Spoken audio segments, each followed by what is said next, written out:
Itinaas ng mga otoridad sa Alert Level 2 ang seguridad sa Bicol International Airport sa Daraga Albay simula kahapon October 5. Bunsod ito sa nangyaring bomb joke at ang sagupaan sa pagitan ng mga tauhan ng Philippine National Police at ng mga hitman ng New People's Army o NPA na naganap malapit sa paliparan.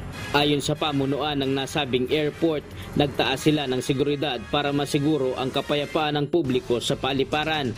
Dahil dito, humaba ang pila ng mga sasakyan na papasok sa paliparan dahil sa mga scheduled flights na naibalik sa normal mula noong naganap ang nangyaring bomb joke noong Lunes, October 2. Pinili na lang ng ibang mga pasahero na mauhuli na sa kanilang flight na maglakad patungo sa paliparan. Inaasahan naman na ganito rin ang magiging sistema ng seguridad sa Bicol International Airport sa mga susunod na araw. Diyos ang aming sandigan, serbisyo publiko ang aming pinahahalagahan.